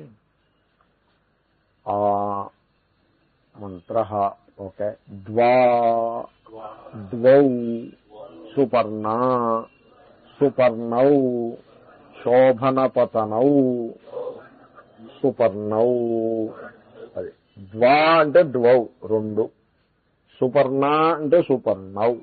సుపర్ణ, సు అంటే శోభన, పతన రెక్కలు, అందమైన రెక్కలు గలవి గనుక సుపర్ణౌ. సో అందమైన రెక్కలు ఏదో కవితా ధోరణిలో వర్ణిస్తున్నారు కదా, ఏదో అందం, వాటెవర్ అందం ఉంటే అదే అందమే. సో శోభన పతనవు సుపర్ణవు. ఈ సుపర్ణము అనే ఒక పక్షి కూడా ఉంది. ఆ సుపర్ణ శబ్దము వేదంలో తరచుగా వాడతారు. డివైన్ ఈజిప్ట్ సుపర్ణోసి గరుత్మాన్ అని కూడా మంత్రం ఉంది. సుపర్ణోసి గరుత్మాన్ అని. సో హే గరుత్మాన్, ఓ గరుత్మంతుడా నీవు సుపర్ణుడవు అంటే మంచి అందమైన రెక్కలు గలవాడవు అను. సుపర్ణోసి గరుత్మాన్. తర్వాత సుపర్ణ శబ్దానికి గరుడ పక్షి అని అర్థం ఉండొచ్చు. బహుశా మీరు డిక్షనరీ తీసుకొస్తుంది, నాకు సరిగ్గా గుర్తులేదు. గరుడ పక్షి అని ఒక పక్షి ఉంది. గ్రద్ద వేరు, గరుడ పక్షి వేరు. Related, they are all related. But still గరుడ పక్షి is supposed to be bigger and more powerful and all that. So సుపర్ణవ్. వేదంలో సుపర్ణ శబ్దాన్ని తరచుగా వాడతారు. తైత్రీయం అయితే చెప్పనక్కర్లేదు. సుపర్ణ ఏ బ్రాహ్మణ త్రిసుపర్ణం పఠంతి ఏ పంక్తిం ప్రాప్నువంతి ఎట్సెట్రా ఎట్సెట్రా. త్రిసుపర్ణ మంత్రములని త్రీ సెట్స్ ఆఫ్ మంత్రాస్. వాటికి సుపర్ణ మంత్రాలు 3 ఉన్నాయి కనుక త్రిసుపర్ణ మంత్రములు. చూడండి, త్రీ అనే మాట చూడండి. సాంస్క్రిట్ ఇంగ్లీష్ నుంచి సాంస్క్రిటా లేకపోతే సాంస్క్రిట్ నుంచి ఇంగ్లీషా కుచిపి హో, very close languages. Anyway, so వేదంలో సుపర్ణ శబ్దాన్ని చాలా తరచుగా వాడేస్తూ ఉంటారు. అది ఆ వైదిక సంస్కృతిలో ఉండే ఆ లక్షణం. సో సుపర్ణం. లేకపోతే ఆయన అంటారు దీనికి ఇంత పెద్ద చర్చ ఏం అక్కర్లేదండి, ఏదో పక్షులు అనుకోవచ్చు అంటున్నారు ఆయన. పక్షి సామాన్యాద్వా సుపర్ణౌ. సుపర్ణం అంటే గరుడ పక్షులనో లేకపోతే మంచి అందమైన రెక్కలు గలవనో, ఇంకా అన్ని అక్కర్లేదు. ఏ పక్షి అయినా కూడా సుపర్ణవ్ అనే అనొచ్చు. కేవలం ఒక పర్టికులర్ వెరైటీ పక్షే చెప్పక్కర్లేదు. పక్షి సామాన్యాద్వా సుపర్ణం. ఇన్ జనరల్ ఏ బర్డ్, బస్ ఓవర్. అందమైన రెక్కలు గల గరుడ పక్షి అని అలాగంటే అర్థాలు అంతంత అర్థాలు మీరు తీయకపోయినా పర్వాలేదు, సింపుల్ గా పక్షి చెప్పుకోండి అని కూడా అంటున్నారు.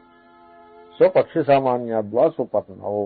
తర్వాత సయుజౌ సహైవ సర్వదా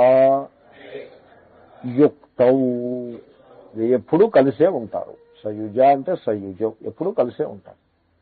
సో ఎప్పుడూ కలిసే ఉంటారు కనుక మంచి స్నేహితులు అనే మాట తర్వాత వస్తుంది. Living together. సయుజం లివింగ్ టుగెదర్. లివింగ్ టుగెదరే కాదు, పూర్ణమైన ప్రేమ కూడా గలవారు అనేది మళ్ళీ వేరే చెప్తారు. తర్వాత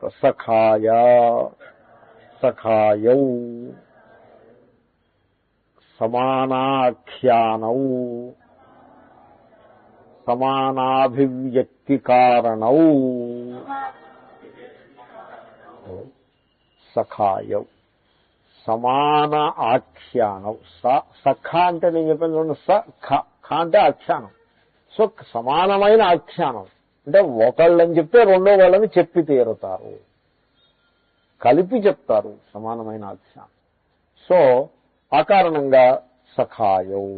లేకపోతే ఇంకో రకంగా చెప్పచ్చు, సమాన అభివ్యక్తి కారణం. అభివ్యక్తి అంటే ప్రకటమగుట. ఇప్పుడు జీవుడు ప్రకటమవటానికి కారణం ఏమిటి తెలుసిన? దేహం. దేహం ఉండబట్టే జీవుడు ప్రకటమవుతాడు. దేహాభిమానంతో, ఈగో అంటే దేహాభిమానం, దేహాన్ని ఆశ్రయించుకునే ఈగో ఉంటుంది. సో ఈ ఈగోని మహాత్ములు ఎలా వర్ణిస్తారంటే, మీరు నిద్ర లేస్తారండి, నిద్ర లేచినప్పుడు సడన్లీ అంతదాకా కరెంటు పోయి ఒక్కసారిగా ప్యాలెస్ లోకి కరెంట్ వచ్చినట్టుగా. సో ఈ దేహం ఒక పురం కదా, ఇది it's a palace. So palace of 11 gates, city of 11 gates. Current పోయింది, చీకటిగా ఉంది, సడన్ గా కరెంట్ వస్తే ఏమవుతుందండి? ఒక్కసారిగా టీవీలన్నీ మోగడం ప్రారంభిస్తాయి, లైట్లన్నీ వెలిగిపోతూ ఉంటాయి, ఫ్యాన్లన్నీ తిరిగిపోతాయి, ఇలాగేదో అవుతుంది. ఆ విధంగా వీడు నిద్ర లేచేప్పటికి సిటీలోకి కరెంట్ వచ్చినట్టే అలా అవుతుంది. So many functions they start operating. అంతకుముందు ఓ మోటారు మీరు స్విచ్ ఆన్ చేసి మోటార్ కరెంట్ పోయింది, అది ఖాళీగా తిరగట్లేదు, కరెంట్ రాగానే అది కూడా స్టార్ట్ అవుతుంది. అన్నీ స్టార్ట్ అయిపోతాయండి, ఏది ఉండదు. అంచేది కరెంటు పోయినప్పుడు ఇదో న్యూసెన్స్. కరెంటు పోయినప్పుడు పడుకోవాలంటే ఈ అర్ధరాత్రి కరెంట్ వచ్చి మిమ్మల్ని లేపుతుంది. అది అంచేత మొత్తం స్విచ్లన్నీ బంద్ పెట్టి పడుకోవాలి. ఎందుకంటే వచ్చిందంటే మటుకు అన్నీ స్టార్ట్ అయిపోతాయి. అదేవిధంగా నిద్రలోంచి బయటకు వచ్చారనేప్పటికీ సూర్యోదయం అయినట్టు ఆత్మ అనే సూర్యుని యొక్క ప్రకాశం రిఫ్లెక్ట్ అయిపోతుంది. అంటే వెంటనే అన్ని ఫంక్షన్స్ స్టార్ట్ అయిపోతాయి. ఈ ఫంక్షన్స్ అన్ని మీరు ఇప్పుడు నాకు చెప్పండి, ఫంక్షన్స్ స్టార్ట్ కావడానికి ముందు ఈగో ఉంటుందా, స్టార్ట్ అయిన తర్వాత వస్తుందా ఈగో? స్టార్ట్ అయిన తర్వాత వస్తుంది ఈగో. ఇక్కడ కూడా అంతే. ఒకసారి ఫంక్షన్స్ అన్ని స్టార్ట్ అయిన తర్వాత ఆహా నేను ఎంత పెద్ద ఇల్లు కట్టాను అని వీడు ఏదో అనుకుంటాడు, సంథింగ్ లైక్ దాట్. సో అదేవిధంగా ఇక్కడ కూడా ఈ ఫంక్షన్స్ అన్ని స్టార్ట్ అయిపోతాయి. చెవి వినడం ప్రారంభిస్తుంది, కన్ను చూడడం ప్రారంభిస్తుంది, ముక్కు గంధాన్ని ఆఘ్రానిస్తుంది, కాఫీ పెడుతున్నారనే సంగతి తెలుస్తుంది. ఇవన్నీ ఒక్కసారిగా తెలిసేప్పటికీ నేను అనేది ఈ ఫంక్షన్స్ అన్న తర్వాత నేను వస్తుంది. సో ఈ నేనన్నది ఈ ఫంక్షన్స్ నుంచి పుడుతుంది. ఈ ఫంక్షన్స్ అన్నీ కూడా ఈ ఫుడ్ బాడీని ఆశ్రయించుకుని ఉంటాయి. ఫుడ్ బాడీ లేకపోతే ఫంక్షన్స్ ఉండవు. సో ఎనర్జీ ఉంటుంది ఫుడ్ బాడీలో. ఇప్పుడు ఫ్యాను ఆ ఫిజికల్ షేప్ లేకపోతే రొటేషన్ ఉండదు, ఎలక్ట్రిసిటీ ఉంటుంది, రొటేషన్ ఉండదు. సో ఆ విధంగా ఫుడ్ బాడీ లేకపోతే ఫంక్షన్స్ ఉండవు. ఆర్గానిక్ బాడీ ఉండాలి ఫంక్షన్స్. సో ఫంక్షన్స్ అన్నీ ముందు ఉంటాయి, తర్వాత ఈగో పుడుతుంది. కనుక ఈగోకి అహం అనేది అభివ్యక్తం అవటానికి కారణం ఏమిటి? దేహము. అంతే కదండి. ఈగోకి అభివ్యక్తి కారణం దేహం. తర్వాత ఈశ్వరుడు ప్రకటమవ్వాలి. ఎలా ప్రకటమవుతాడు? దేహమందు ప్రకటమవుతాడు. ఎలా ప్రకటమవుతాడు దేహంలో? చక్షుషశ్చక్షు, శ్రోత్రస్య శ్రోత్రం, మనసో మనః. ఆ విధంగా ఈశ్వరుడు దేహంలో ప్రకటమవుతాడు. కాబట్టి జీవుడు దేహంలోనే ప్రకటమవుతున్నాడు, ఈశ్వరుడు దేహంలోనే ప్రకటమవుతున్నాడు. ఇటు వచ్చి సీక్వెన్స్ లో కొంచెం తేడా. ముందు ఈశ్వరుడు ప్రకటమవుతాడు, తర్వాత జీవుడు ప్రకటమవుతాడు. అది ఇప్పుడు చీకటి దెబ్బలాడుకుంటున్నారు, కరెంటు పోయింది, సరే ఆపుతారు, మళ్ళీ కరెంట్ వచ్చిన తర్వాత మళ్ళీ శురువు చేస్తారు. ఎందుకంటే అజ్ఞానాన్ని ప్రకటించాలంటే కూడా చుట్టూ కొంత జ్ఞానం ఉండాలి, కొంత వెలుతురు ఉండాలి. జ్ఞాన ప్రకాశంలోనే అజ్ఞానం బయటకు వస్తుంది. సో ఆత్మ చైతన్యం యొక్క ప్రకాశంలోనే వీడి అజ్ఞానం బయటకు వస్తుంది. కాబట్టి ఆ సీక్వెన్స్ ని బట్టి ముందు ఈశ్వరుడు ప్రకటమవుతాడు, తర్వాత జీవుడు ప్రకటమవుతాడు. ఓన్లీ ముందు వెనుకలు ఈజ్ నాట్ ది ఇష్యూ. ఒకే చెట్టులో ఈశ్వరుడు జీవుడు ఉన్నారు. That is the point. So ఆ కారణంగా సమాన అభివ్యక్తి కారణం, అందుకోసమని సఖాయవు అని చెప్పారు. ఓకే. ఏవం భూతౌ సంతౌ, అది ఈ విధముగా ఉన్నవారై జీవేశ్వరులు. జీవేశ్వరులు ఈ విధంగా ఉండి ఏం చేస్తున్నారు అంటే సమానం వృక్షం పరిషస్వజాతే. ఈ శ్లోకం వినేప్పటికీ జీవేశ్వరులకి భేదాన్ని బోధిస్తున్నారు అనుకున్నారు. అలాగే అనుకోవట్లేదు కదా మీరు. ఒక అంటే ఇట్ ఈజ్ జీవుడు ఈశ్వరుని చేరుకోవాలంటే ఈ ఈ కల్పిత ఈగో, కల్పితమైన అహంకారము వస్తువైన చైతన్యంలో విలీనం కావాలి. ఆ అవగాహన, ఆ మునక, అంతే జీవుడు ఈశ్వరుని చేరుకోవడం అంటే. సో నీడ వెళ్ళి ఆ మనిషిలో కలిసిపోవాలి. ఇదే ప్రయాణం. It is a journey from your self to your self. కాబట్టి ఈ జర్నీ చేయాల్సిందెవడు? జీవుడు. తీరా జర్నీ చేసినప్పుడు ఆ జర్నీ పూర్తయ్యేప్పటికి ఆ జీవుడు మిగిలి ఉన్నాడు. అలాంటి జర్నీ చాలా very amusing journey it is. అసలు వేదాంత పాఠమే అలాంటిది. వేదాంత పాఠానికి వచ్చేవాడు అహంకారి వస్తాడు. నేను పాఠానికి వెళ్తున్నాను, అహంకరోమి అని అహంకారి వస్తాడు కదా. కానీ తీరా పాఠం అయ్యేప్పటికీ ఏమిటో పాఠానికి వెళ్ళొచ్చామని పేరే, కానీ ఈ అహంకారాన్ని ఏం చేయాలో అర్థం కాదు. అహంకారాన్ని మట్టుబెట్టి పాఠం. వేదాంత పాఠం అంటే అదే. వేదాంత పాఠం యొక్క లక్షణం అది. అహంకారానికి స్థానం ఉన్నది. అంచేతనే ఖచ్చితమైన వేదాంత పాఠం విన్న తర్వాత మీకు ఇంతకుముందు చూపించినటువంటి కొన్ని అవలక్షణాలు ఏవైతే ఉంటాయో, ఆ ఈగోకి సంబంధించిన అవలక్షణాలు, అవి అంత దృఢంగా చూపించటం కుదరదు. ఎందుకంటే ఈ పాఠం ఇది పచ్చి వెలక్క గొంతులో పడుతుందని అంటారే, అలా అడ్డొస్తుంది. ఇప్పుడు ఎవరినైనా తిట్టాలనుకోండి, తిట్టాలంటే మంచి బలమైన ఈగో ఉండాలి. మామూలుగా హలో అంటే హలో అనడానికి పిసరంత ఈగో చాలు, ఫంక్షనల్ ఈగో చాలు. తిట్టాలంటే ఆ ఈగోని బాగా బ్లోట్ చేసి అప్పుడు తిట్టగలుగుతారు మీరు. కనుక వేదాంతం ఏం చేస్తుంది? నిజంగా అర్థం చేసుకుని నిజంగా అధ్యయనం చేస్తే, దీన్ని కూడా ఈగో బోస్టింగ్కి వాడుకుంటే అది వేరే సంగతి. అప్పుడు ఏం ఉపయోగం లేదు. కాబట్టి ఇక్కడ అహంకారం తగ్గిపోతుంది. అహంకారం తగ్గిపోయేప్పటికీ ఏటో తిట్టబుద్ధి కాదు. ఫోన్లో వెళ్ళి తిట్టి ఉద్ధరించేదే ఫోన్గా let him have his way. ఫోన్లో ఏదో something he wants to grab, okay let him grab, క్యా బడి బాత్, లెట్ హిమ్ టేక్ అనే ఒక ఫిలాసఫీ. ఆ ఈగో పైకి రాలేదనమాట. ఆ సంస్కార బలం అలా ఉంది. కనుక ఇక్కడ జీవుడంటే ఈగో, అహంకారం. ఈశ్వరుడంటే ఆ ఈగోకి మూలంలో ఉండే చైతన్యం. కాబట్టి ఇక్కడ ఉన్నవి రెండు కావు. నీడ వెళ్ళి వస్తువులో కలవడమే. రెండు లేవు ఇక్కడ, ఒకటే ఉన్నది. కానీ కవితా ధోరణిలో దాన్ని బోధిస్తున్నారు. కాబట్టి రెండు ఉన్నాయని అదేదో భేదాన్ని బోధించే మంత్రం అని మాత్రం అనుకోవద్దు. అలాగా కొంతమంది అలా భ్రమపడే అవకాశం ఉంది. అందుకోసం అలా చెప్తాను. ఎనీవే, సో సమానం వృక్షం పరిషస్వజాతే దాన్ని చెప్తున్నారు. సమానం అవిశేషం ఉపలభ్యధిష్టానతయా ఏకం వృక్షం వృక్షమివ ఉచ్ఛేదన సామాన్యాత్ శరీరం వృక్షం పరిషస్వజాతే పరిష్వక్తవంతౌ. అది సో ఏవం భూతౌ సంతౌ, ఈ విధముగా ఉన్నవారై, అంటే సఖాయౌ సయుజౌ అలా ఉన్నవారై, సమానం వృక్షం ఒకే చెట్టుని, సమానం అంటే అవిశేషం తేడా లేదు అని అర్థం. ఇప్పుడు చూడండి, ఈ మంత్రంలో దేనిని బోధిస్తున్నారు అనేది స్పష్టంగా అర్థం చేసుకోవాలి. ఇప్పుడు జీవేశ్వరుల భేదాన్ని బోధించట్లేదు ఈ మంత్రంలో. జీవేశ్వరుల భేదము అందరికీ అనుభవంలో ఉన్నది, అందరి చేత అనుభూయమానం. అందరూ కూడా నేను వేరు ఈశ్వరుడు వేరు అనే స్వీకరిస్తూ ఉంటారు. సో అందరూ చాలా సహజంగా స్వభావ సిద్ధంగా భావిస్తూ ఉండేటువంటి ఏ దృష్టికోణము గలదో, నేను వేరు ఈశ్వరుడు వేరు అని ఆ దృష్టికోణాన్ని తీసుకుని దాన్ని సుతరాము నిరాకరించకుండగా, ఓకే నువ్వు వేరుగా ఉన్నావు, ఈశ్వరుడు వేరుగా ఉన్నారు కదా, నువ్వో పక్షివి ఈశ్వరుడో పక్షి, గుడ్, వీఆర్ డిఫరెంట్, నువ్వు వేరు ఈశ్వరుడు వేరు, okay good, we are different. But then you just wait and listen.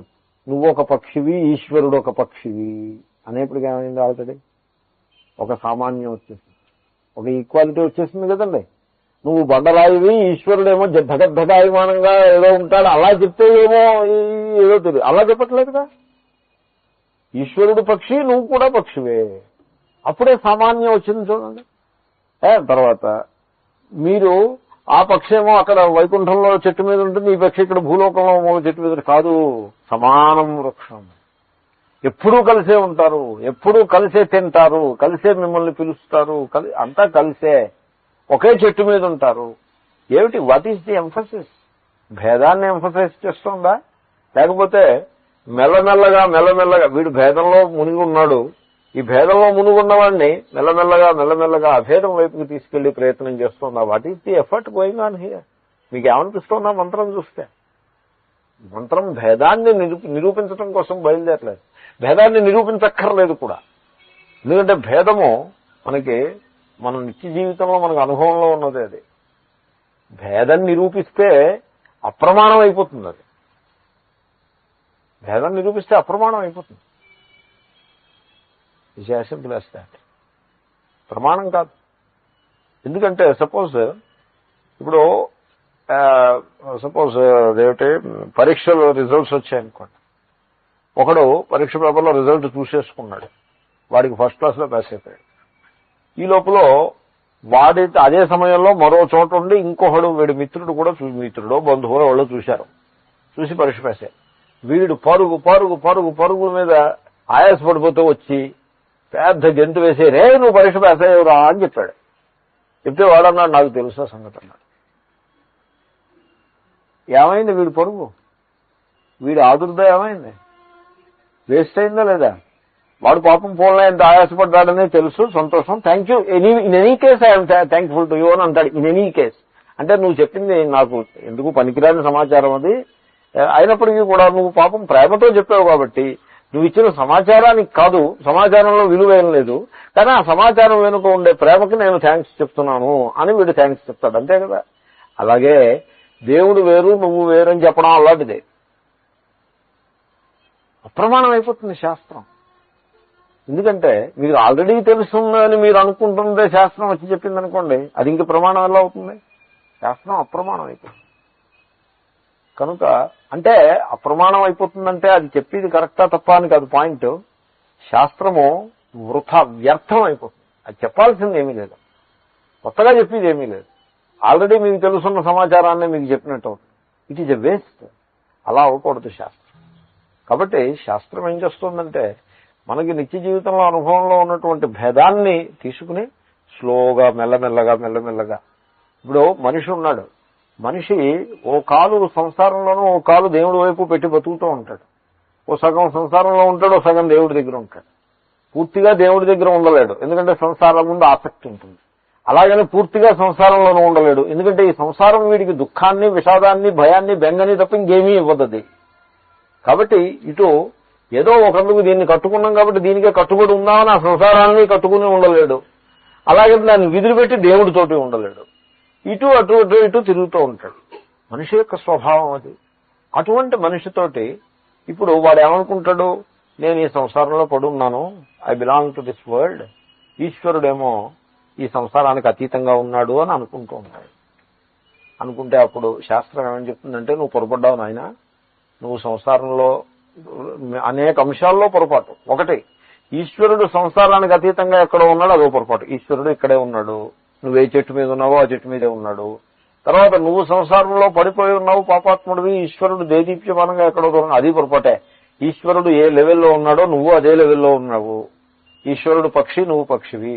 ఈశ్వరుడు అందమైన రెక్కలు గల పక్షి, నువ్వు కూడా అందమైన రెక్కలు గల పక్షే. ఈ రెండు పక్షులు ఎప్పుడూ విడదీయడానికి వీర్లేదు అని ఈ విధంగా ఆ భేద భావాన్ని, ఈశ్వరుడికి దూరం అయిపోయాను అనుకుంటున్నటువంటి జీవుడికి నీవు ఈశ్వరుడికి దూరం కాలేదు, పొరబడ్డావు. చూసుకో, నీ హృదయం లోపల చూసుకో, ఈశ్వరుడు ఉన్నాడు అని బోధిస్తే వాడికి ఊరట. అందుకోసం అలా చెప్తాను. సో సమానం వృక్షం. సమానం వృక్షం అంటే అవిశేషం వృక్షం అని అర్థం. ఒకే తేడా లేని చెట్టు అంటే అదే చెట్టు. సమానం అంటే అదే, అవిశేషం అదే చెట్టు, మరో చెట్టు కాదు. ఇక్కడ ఏమిటండి చెట్టు అంటే ఉపలబ్ధి అధిష్టానతయా ఏకం. మళ్ళీ ఇందాక నేను మనవి చేసిందే, ఉపలబ్ధి అంటే కాగ్నిషన్. ఉపలబ్ధి ఇస్ కాగ్నిషన్. కాగ్నైజ్ చేస్తారు. మీరు జీవుణ్ణి ఎక్కడ గుర్తిస్తారు? కాగ్నైజ్ చేయడం అంటే గుర్తించటం. ఎక్కడ గుర్తిస్తారు జీవుణ్ణి? ఇక్కడ గుర్తిస్తారు. ఇక్కడ గుర్తిస్తారా? దీంట్లో గుర్తిస్తారా? ఇప్పుడు నేను ఇక్కడ కూర్చుని ఉన్నాను. ఈ నేను అనేటువంటి ఆ నేనుత్వాన్ని, నేను అనేటువంటి భావాన్ని ఇక్కడ ఈ దేహంలో గుర్తిస్తానా, దేహానికి బయట ఉండే చెక్కలోనో పెట్టెలోనో గుర్తిస్తానా? అంటే ధనికుడు లోభి నేను ధనములను గుర్తిస్తాడని, అది that is secondary. That is altogether different issue. So దేహమునందు తనను తాను గుర్తిస్తాడు. కాబట్టి ఉపలబ్ధి అధిష్టానము, the substratum for cognition. What is that? Body. తర్వాత ఈశ్వరుని ఉపలబ్ధి అధిష్టానం ఏమిటి అంటే దేవాలయం అంటారు, గర్భగుడు అంటారు, మూర్తి అంటారు. ఓకే, దేవాలయం ఉపలబ్ధి అధిష్టానం, తిరుపతి ఉపలబ్ధి అధిష్టానం, తిరుపతిలో లేకపోతే మరో దేవాలయం. వెళ్ళావు, అక్కడికి వెళ్ళి ఏం చేసావు? వెళ్ళే దేవాలయం చూసి రావచ్చు కదా.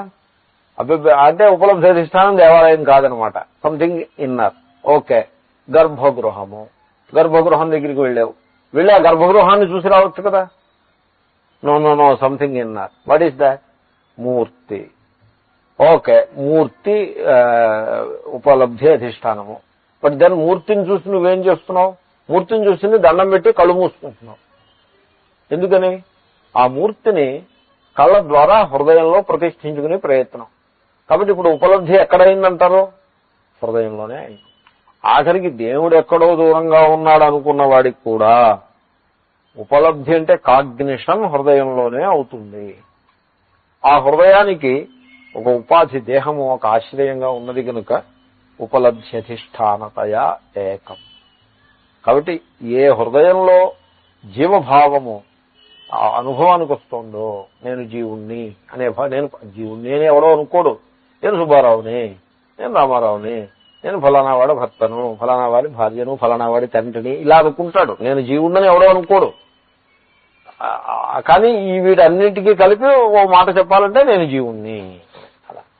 అలాగే నేను దేహం అని ఎవడో అనుకోడు. నేను ఫలానా కులం వాడిని, నేను మొగాడిని, నేను ఆడదానను, నేను అందంగా ఫెయిర్ అండ్ లవ్లీ, నేనేమో ఫెయిర్ అండ్ లవ్లీ కాదు అని ఇలాగనమాట. దేహధర్మాలను అధ్యాసం చేసుకుంటాడు కానీ దేహమే నేను అనుకోడు. జీవధర్మాలను అధ్యాసం చేసుకుంటాడు, జీవుడనే అనుకోడు. So whatever it is, ఏ ఉపాధిలో, ఏ లోకస్లో మీరు దేవుణ్ణి, ఈ జీవుణ్ణి అనుభవం చేసుకుంటున్నారో అదే లోకస్లో దేవుడు ఉన్నాడు. అది గుర్తించాలి. అది దేవుడు కోసం బయట వెతకడం అంత పొరపాటు అదే కానీ ఇంకోటి లేదు. అంచేతనే నేను అంటాను, ఎక్కడైనా ప్రకృతి సౌందర్యాన్ని ఆస్వాదించి ఈశ్వరుని యొక్క మహిమను జగత్తులో దర్శించటం కోసం మీరు తిరగండి, ఎక్కడికైనా వెళ్ళండి. అంతేగాని ఇక్కడ లేని దేవుణ్ణి ఎక్కడో ఉన్నాడు చూడడం కోసం మాత్రం మీరు ఎక్కడికి వెళ్ళద్దు. ఆ పొరపాటు చేయొద్దు. కనుక ఏదో ఈ పొల్యూషన్, ఈ గోళ ఎప్పుడు ఉండేదే, చేంజ్ ఆఫ్ సీన్. తర్వాత ఈశ్వరుని యొక్క విభూతి ప్రపంచంలో సర్వత్రా ఉన్నది. ఈ విభూతి ఇంకో రకం విభూతి, విభూతిలో భేదం ఉంటుంది కదా. కాబట్టి దాన్ని చూసి ఆ ఈశ్వరుని మహిమ ఎంతటిదో తెలుసుకుని వద్దామని, ఆ దేవాలయం ఎంత గొప్పది, ఆ గర్భగుడు ఎంత గొప్పది, ఆ రూపం, వెంకటేశ్వర స్వామి రూపం నిజంగా అత్యాకర్షణీయమైన రూపం. సో ఆ రూపం యొక్క విభూతి, ఆ స్థానం యొక్క విభూతి, దానికోసం వెళ్ళటమే కానీ ఫైనల్ గా మీరు ఈశ్వరుణ్ణి దర్శించేది హృదయంలోనే. ఉపలబ్ధి అధిష్టానతయా ఏకం. అది సమానం అంటే అర్థం. అది సమానత్వం. ఓకే, సమానం అయింది. ఇంకా వృక్షం, చెట్టు. చెట్టు అంటే ఏమిటన్నారు? వృక్షమేవో వృక్షం, నిజంగా చెట్టు అనుకున్నారు. వృక్షమేవో వృక్షం. అంచేతనే కొంతమంది ఏం చేస్తారంటే ఈ పొరపాటు చేస్తూ ఉంటారు. నేను చూస్తూ ఉంటాను, మీరు చూసారో లేదో నాకు తెలియదు, నేను చూస్తాను కాబట్టి నేను ఈ పొరపాటు చేయకూడదు అని చెప్తూ ఉంటాను. ఓ చెట్టు ఒకటి, ఓ పెద్ద చెట్టు బొమ్మ వేసి కూర్చుంటారు. కూర్చుని ఇంకా ఇదిగో ఇదే బ్రహ్మాండము అని తలకిందులు చెట్టు, ఇదే బ్రహ్మాండము. ఓకే, ఇదేమో బ్రహ్మలోకము అని ఆ చెట్టుకి ఊర్ధ్వమూలం కదా అది. తర్వాత ఇది చిట్ట చిగురు కొన, ఇది పాతాళ లోకము, ఈ మధ్యలో ఇగో ఇది భూలోకము, మనం ఇక్కడ ఉన్నాము అని అదేదో as if it is a globe ఉంటుంది చూడండి. సో జాగ్రఫీలో ఓ రకం గ్లోబ్ ఉంటే this is the globe as per Gita అని ఇంకొకటి. It is not correct. It's not like that. It is a metaphor pure and simple. దృష్టాంతం తప్ప మరొకటి కాదు. మనం ఇంతటి తెలివైన వాళ్ళని తెలిస్తే మహర్షులు ఆ దృష్టాంతాలు చెప్పు ఉండేవారు కాదేమో మరి. ఎందుకంటే దృష్టాంతాన్ని డిస్టార్ట్ చేయటంలో వీళ్ళు నిష్ణాతులు అయిపోతున్నారు. ఏ దృష్టాంతం చెప్పాలన్నా భయమే. దృష్టాంతం చెప్పారంటే దాన్ని పాడు చేసి పెడతారు. సో ఎనీవే, సో వృక్షమివ అంచేతే శంకర్లు దాని దృష్టాంతత్వాన్ని ఎప్పుడూ అలా పాయింట్అవుట్ చేస్తూ ఉంటారు. మిస్టేక్ చేయొద్దని. వృక్షమివ, చెట్టులాగా. ఇట్స్ నాట్ రియల్లీ చెట్టు. చెట్టులాగా అన్నందుకు పుట్టలాగా ఎందుకు అనకూడదు? చెట్టులాగా ఎందుకు అనాలి? ఉచ్ఛేదన సామాన్యాత్. చెట్టుని నరికేయటం అనేది ఒకటి ఉంది. అలాగే ఈ దేహము కూడా నరికివేయబడుతుంది. ఫెల్లింగ్ అంటారు. నరికివేసినట్టే. చెట్టు నరికేయడం అంటే ఏంటంటే చెట్టు అక్కడే ఉంటుందిగా అంటే చచ్చిపోతుంది. చచ్చిపోయింది ఆల్రెడీ. అలాగే ఈ దేహం అక్కడే ఉంటుంది. ఇట్ ఈస్ ఫెల్డ్, అక్కడే ఉంటుంది. అయినా ఏమీ లాభం లేదు, చచ్చిపోయేయడం అన్నట్టే. సో దిస్ కైండ్ ఆఫ్ ఉచ్ఛేదనం అన్నది దీనికి సమానంగా ఉంది.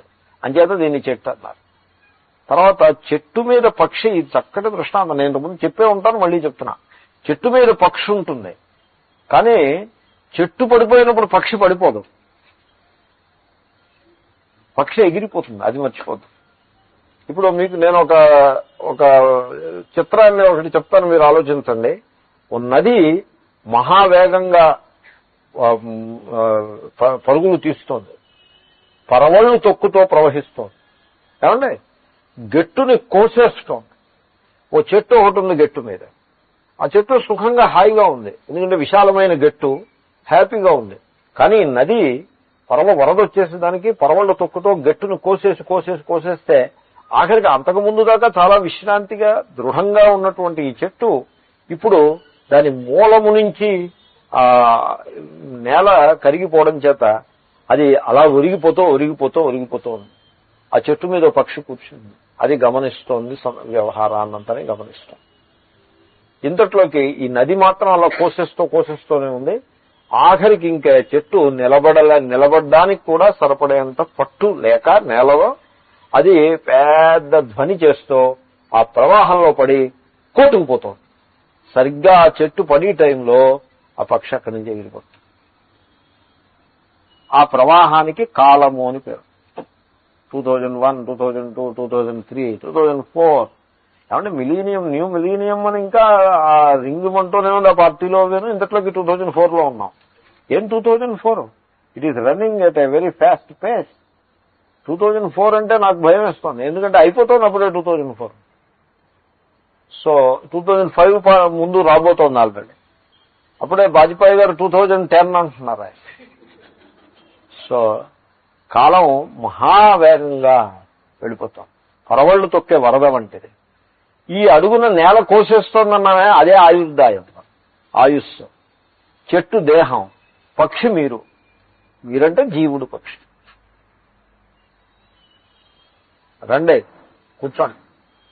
కనుక ఉచ్ఛేదన సామాన్యాత్ శరీరం, కోసివేయుట, ఫెల్లింగ్ అనేది it's a very common thing between the body. తర్వాత శరీరము, వృక్షము, రెండింటికి సమాన లక్షణం ఉంది కనుక శరీరమే వృక్షము. లేకపోతే అసంగ శస్త్రేణ దృఢేన ఛత్వా అని గీతాచార్యుడు చెప్తాడు. సో ఆ చెట్టుని, ఈ దేహం అనేటువంటి చెట్టుని అసంగము అనే శస్త్రంతో, వైరాగ్యము అనే శస్త్రంతో నువ్వు ఖండించి తతఃపదం తత్పరిమార్గితవ్యం, ఆ పరమేశ్వరుని యొక్క స్వరూపంలో విలీనము కావలను అని ఉన్నది. కాబట్టి జ్ఞానంతో, ఈ జ్ఞానముతోటి, వైరాగ్యంతో ఈ దేహం అనేటువంటి వృక్షాన్ని ఖండించుట సంభవమే. Like even any tree can be cut. So ఆ రకమైన పోలిక చేత కూడా అసమాన లక్షణం, దీన్ని, ఈ దేహాన్ని వృక్షంతో పోల్చారు. తర్వాత పరిషస్వజాతి అంటే పరిష్వక్తవంతవు అంటే కౌగలించుకుని ఉన్నారు. అంటే దేహము జీవుణ్ణి ఆకర్షించిందని కాదు, జీవుడు తనకొక దేహాన్ని వెదుక్కున్నాడు, తయారు చేసుకున్నాడు. ఎలా అయితే పక్షి తనకొక చెట్టుని ఫిక్స్ చేసుకుందో, అలాగే జీవుడు తనకొక దేహాన్ని ఫిక్స్ చేసుకున్నాడు అని అభిప్రాయం. జీవుడు వచ్చి ఈ శరీరాన్ని వచ్చి కౌగులించుకున్నాడు. అది సంగతి. ముందు శరీరం వచ్చిన తర్వాత జీవుడు రావడం కాదు, జీవుడొచ్చి శరీరాన్ని కౌగులించుకున్నాడు. పరిష్వక్తమంతం. ఈశ్వరుడు కూడా అంతే. ఓకే. తర్వాత సుపర్ణావివా ఏకం వృక్షం ఫలోపభోగార్థం. అది ఇంకా ఈ వృక్ష అనే దృష్టాంతాన్ని, ఆ మెటఫర్, దాన్ని ఇంకో అంశంలో కూడా ముందుకు తీసుకెళ్తున్నారు. పక్షి చెట్టు మీదకి ఎందుకు వస్తుంది? పళ్ళుని భుజించడం కోసం వస్తుంది, ఫల ఉపభోగం కొరకు వస్తుంది. అలాగే ఈ జీవుడనే పక్షి ఈ చెట్టు మీదకి ఎందుకు వచ్చాడంటే ఫలాన్ని అనుభవించడం కోసం వచ్చాడు. కర్మఫలాన్ని అనుభవించాలి. కర్మఫలాన్ని అనుభవించడానికి ఒక ఉపాధి కావాల్సి ఉంటుంది. ఎందుకంటే కర్మఫలము సుఖమైనా అవుతుంది, దుఃఖమైనా అవుతుంది. సుఖ దుఃఖాలు కలగాలి అంటే ఫిజికల్ బాడీ ఉండాలి. ఫిజికల్ బాడీ ద్వారానే సుఖ దుఃఖాలు కలుగుతాయి. ఫిజికల్ బాడీ లేకపోతే సుఖ దుఃఖాలు ఉండవు. నిద్రలో సుఖ దుఃఖములకు అతీతమైన ఆనందమే ఉంటుంది, కానీ సుఖ దుఃఖాలు ఉండవు నిద్రలో. ఎందుకంటే అక్కడ దేహాభిమానం ఉండదు కనుక ఒక దేహము అవసరము. భోగము కోసం దేహం అవసరం, కర్మఫల భోగం కోసం. అందుకోసం దేహాన్ని తయారు చేసుకుంటాడు. సో భార్యాభర్తలు కలిసి కాపురం చేయాలంటే ఇల్లు అవసరం, అందుకోసం ఇల్లు కట్టుకుంటారు. పోలండి, భార్యని అలాంటి పెట్టండి. భర్త, పురుషుడు ఏం చేస్తాడు? సుఖంగా జీవించడం కోసం భార్యను తెచ్చుకుని ఇల్లు కట్టుకుంటాడు. Something like that. You can say it in the opposite direction also. So ఫలోపభోగార్థం, ఆ సెన్స్ లో కూడా ఇది వృక్షము. ఎందుకంటే చెట్టులో పండు ఉంటుంది, ఆ పండుని ఈ పక్షి కొరికి తింటుంది. అయితే మరి ఈశ్వర పక్షి మాట ఏమిటి? ఈశ్వరుడు కూడా ఫలం కోసమే ఈ చెట్టు మీదకి వచ్చాడంటే ఫలం భోగించడం కోసం రాలేదు, అది తర్వాత చెప్పబోతున్నారు. ఫల ప్రదానార్థం, ఫలాన్ని ఇవ్వడం కోసం వచ్చాడు. చిన్న భేదం ఉంటుంది. ఫలాన్ని అనుభవించడం కోసం, కర్మఫలాన్ని అనుభవించడం కోసం జీవుడు ఈ చెట్టుని ఆశ్రయిస్తే, ఈ చెట్టులో ఈశ్వరుడు ఆశ్రయించి ఉన్నాడు. ఆశ్రయించి ఫలాన్ని అనుభవించడం కోసం కాదు. ఈశ్వరుడు కంటికి చూసే శక్తి ఇస్తాడు. ఆ చూసే శక్తిని వినియోగించుకుని సుఖ దుఃఖాలని సంపాదించుకుని పుచి వీడిది. ఈశ్వరుడు చూసే శక్తినే ఇస్తాడు. దానికి సుఖమును కానీ దుఃఖమును కానీ ఎగ్జెక్టివ్ గా జత చేయడు. ఆ చూసే శక్తితో వీడేం చేస్తాడు? కొంతమందిని చూసి సుఖాన్ని పొందుతాడు, మరి కొంతమందిని చూసి దుఃఖాన్ని పొందుతాడు. అలాగే వినే శక్తిని ఇస్తాడు. వీడు ఒకప్పుడు ఆ వినే శక్తి ద్వారా సుఖాన్ని పొందుతాడు, ఆ వినే శక్తి ద్వారానే దుఃఖాన్ని పొందుతాడు. అలాగే మనన సామర్థ్యాన్ని ఇస్తాడు, మననం చేసే శక్తిని ఇస్తాడు, మనస్సు అనే ఇంద్రియాన్ని. ఆ మననం ద్వారా ఒకప్పుడు సుఖాన్ని, తరచుగా దుఃఖాన్ని వీడి పొందుతూ ఉంటాడు. కాబట్టి సుఖ దుఃఖములను అనుభవించడం వీడి పని. సుఖ దుఃఖములను అనుభవించడానికి కావలసిన ఇన్ఫ్రాస్ట్రక్చర్ ఇస్తాడు ఈశ్వరుడు. That is the correct word. So ఈశ్వరుడు దేహము, గుండెకాయ, రక్త ప్రసారం, జఠరాగ్ని, కన్ను, ముక్కు, చెవి, మనస్సు, బుద్ధి, ఈ మొత్తం ఇన్ఫ్రాస్ట్రక్చర్ అంతా ఇస్తాడు. ఇది ఉపయోగించుకుని మనము సుఖాల్ని దుఃఖాల్ని మనం ఏరుకుంటూ ఉంటాం. కాబట్టి ఈశ్వరుడు ఉన్నాడు, జీవుడు ఉన్నాడు. ఈశ్వరుడు ఫలదాత, ఫల ప్రధాన రూపంగా ఈశ్వరుడు ఉన్నాడు. ఫలభోగం కోసం జీవుడు ఈ వృక్షాన్ని ఆశ్రయించుకుని ఉన్నాడు. ఓం పూర్ణమద పూర్ణమిదం పూర్ణాత్ పూర్ణముదచ్యతే పూర్ణస్య పూర్ణమాదాయ పూర్ణమేవావశిష్యతే. ఓం శాంతి శాంతి శాంతి.